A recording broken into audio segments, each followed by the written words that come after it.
کہ آپ صلی اللہ علیہ وسلم کی وفات ہوئی یا آپ زندہ ہیں اور ہر جگہ پر موجود ہیں؟ اگر اللہ کے نبی صلی اللہ علیہ وسلم زندہ ہیں، ہر جگہ پہ موجود ہیں، مسجد نبوی میں کے قریب جو قبر ہے حضرت عائشہ کے حجرے میں، وہ کس کی ہے؟ خود بھی سوچیے، اللہ نے عقل دی ہے، آپ خود سوچیے، اگر اللہ کے نبی صلی اللہ علیہ وسلم فوت نہیں ہوئے، زندہ ہیں، ہر جگہ موجود ہیں، تو وہ قبر مبارک کس کی ہے؟ صحابہ نے کس کو دفن کیا؟ صاحب مر گیا مت کہنا، توہین ہو جائے گی۔ پردہ کر گئے، یہ بڑی اچھی اصطلاح نکالی ہمارے بھائیوں نے، پردہ کر گئے۔ ارے پردہ کس کو کہتے ہیں؟ وہ اس دنیا سے گزر گئے۔ ارے اللہ کے بندے، اسی کو تو ہم موت کہتے ہیں۔ نہیں، مرے نہیں ہیں، پردہ کر گئے۔ پردے کا معنی کیا ہوا؟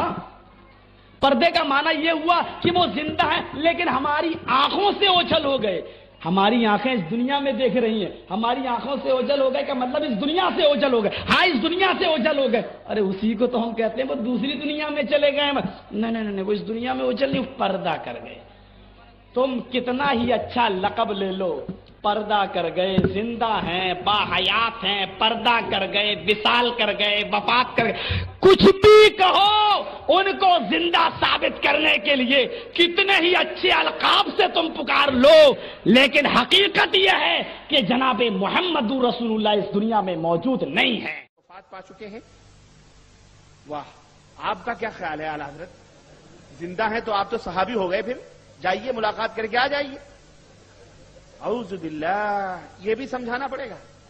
اگر کوئی یہ عقیدہ رکھے کہ حضور مرے نہیں بلکہ زندہ ہیں تو ایسے آدمی کا کیا؟ ایسا آدمی کافر ہے جو یہ عقیدہ رکھے کہ اللہ کے نبی مرے نہیں زندہ ہیں۔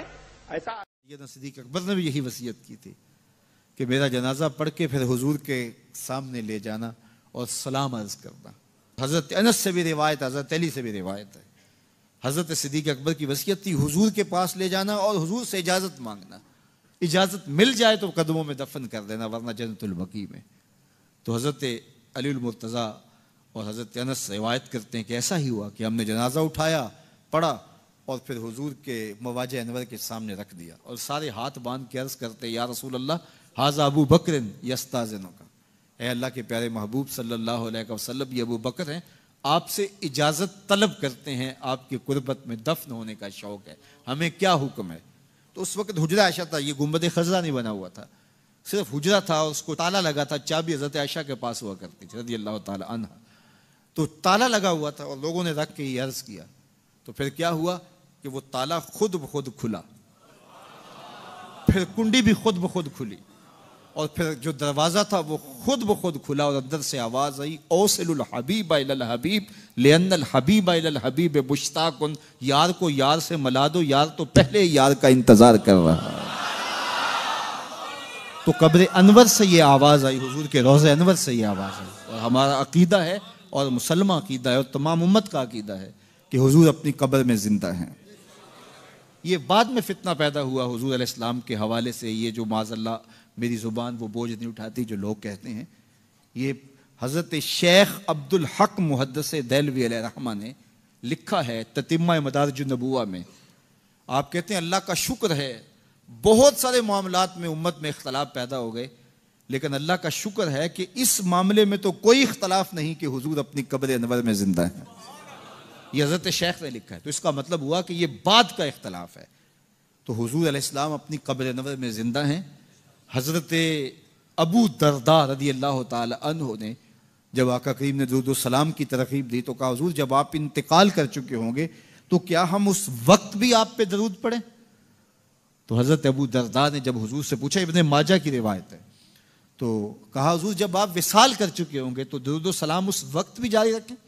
تو آقا کریم علیہ السلام نے ارشاد فرمایا انما حرم علی الارض ان تاکل اجساد الانبیاء فنبی اللہ حی یرزق، فرمایا ہاں بعد میں بھی میرے اوپر درود جاری رکھنا، اللہ نے مٹی پہ حرام کر دیا ہے کہ وہ نبیوں کے جسم کو کھائے، نبی قبروں میں زندہ ہوتے ہیں ان کو رزق دیا جاتا ہے۔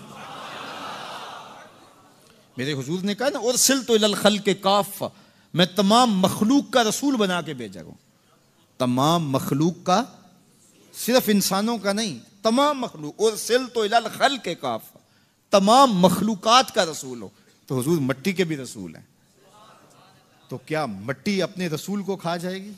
یہ کیسے ہو سکتا ہے؟ تو مٹی کے اوپر حرام ہے یہ لفظ، انما حرم علی الارض ان تاکل اجساد الانبیاء، اللہ نے مٹی پر حرام کر دیا کہ وہ نبیوں کے جسموں کو کھائے۔ فنبی اللہ حی یرزق، یہ سیاستہ کی روایت پڑھ رہا ہوں، نبی اپنی قبروں میں زندہ ہوتے اور انہیں رزق بھی دیا جاتا ہے۔ رکھنا چاہیے۔ یہ کہتی ہیں انبیاء علیہم السلام کی حیات قرآن سے ثابت ہے یا حدیث سے؟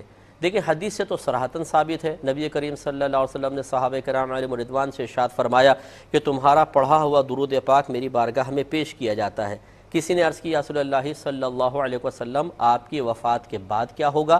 آپ نے ارشاد فرمایا کہ انبیاء علیہم السلام اپنی قبور میں زندہ ہیں، اللہ تعالیٰ نے زمین پر نبیوں کے جسموں کا کھانا حرام فرما دیا ہے، انبیاء علیہ السلام اپنی قبور میں زندہ ہیں، انہیں رزق دیا جاتا ہے۔ یہ سری حدیث موجود ہے، لیکن انبیاء علیہ السلام کی حیات کا شعور ہمیں حاصل نہیں ہے۔ یقینی سی بات ہے کہ بظاہر ایک نبی کا انتقال ہوتا ہے، وصال ہوتا ہے، ان کا جسد اقدس ہمارے سامنے ہوتا ہے، اب کیسی ان کی زندگی ہے یہ اللہ ہی بہتر جانتا ہے، لیکن بہرحال ان کی زندگی ثابت ہے۔ قرآن سے اس طریقے سے ثابت ہے کہ شہداء کے بارے میں صریح آیت موجود ہے، اللہ تعالیٰ نے ارشاد فرمایا جو اللہ تعالیٰ کے راستے میں قتل کیے جائیں انہیں مردہ گمان مت کرو، وہ زندہ ہیں لیکن تم ان کا شعور نہیں رکھتے ہو۔ تو دلالت النص سے ثابت ہوتا ہے، جس کی وضاحت پھر کبھی کر دوں گا، آسان الفاظ میں سمجھ لیں کہ اگر نیچے درجے والوں کے لیے کوئی حکم ثابت ہو جائے تو اوپر درجے والوں کے لیے بدرجہ اولا ثابت ہو جائے گا۔ تو جب شہید کی حیات ثابت ہوئی تو پھر انبیاء علیہ السلام کی حیات بدرجہ اولا ثابت ہو جائے گی۔ جیسے اللہ تعالیٰ نے فرمایا وَلَا تَقُلْ لَهُمَا اُف، ماں باپ کو اف بھی مت کہو، تو ماں باپ کو پھر مارنا اور گالی دینا بدرجہ اولا منع ہوگا، کیونکہ وہ اس سے زیادہ درجہ رکھتا ہے۔ آپ کو کہے ماں باپ کو ماں بہن کی گالیاں دے، اور جب آپ کہیں کہ یہ تم گناہ کر رہے ہو، کہے کہ کہاں قرآن میں لکھا ہے وَلَا تَقُلْ لَهُمَا اُف لکھا ہے کہ اف مت کہو، میں تو گالی دے رہا ہوں، اف کو ہی کہہ رہا ہوں۔ تو لازم سے بات ہے جب نیچے درجے کے لیے حکم ثابت ہوا کہ اف کہنا منع ہے تو اوپر درجے والوں کے لیے بدرجہ اولا ثابت ہوگا۔ یہی دلالت النص ہوتی ہے کہ کسی آیت کو پڑھنے کے بعد عام اہل لسان بھی بغیر مجتہدانہ صلاحیت رکھے ہوئے بھی، کوئی اجتہاد کی صلاحیت نہیں ہوتی، اس کا انتقال ذہن فوراً کسی اور مسئلے کی طرف چلا جائے، تو یہ جو دوسرا مسئلہ ثابت ہوا کہا جاتا ہے دلالت النص سے ثابت ہو گیا۔ تو دلالت النص سے انبیاء علیہ السلام کے حیات قرآن عظیم سے بھی ثابت ہے۔ تم تو ابھی زندہ مانتے ہو، تو ہم مانتے ہیں، بولو ہم زندہ مانتے ہیں، اپنی جیب سے نہیں مانتے، پیارے مصطفیٰ کے ارشاد سے مانتے ہیں۔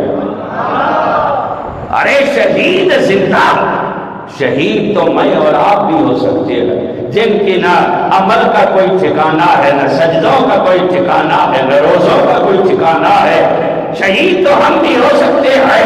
ارے امت کا اگر غلام زندہ ہو سکتا ہے تو امت کا امام کیسے مر سکتا ہے؟ تو زندہ ہے واللہ، تو زندہ ہے واللہ، میری چشم عالم سے چھپ جانے والی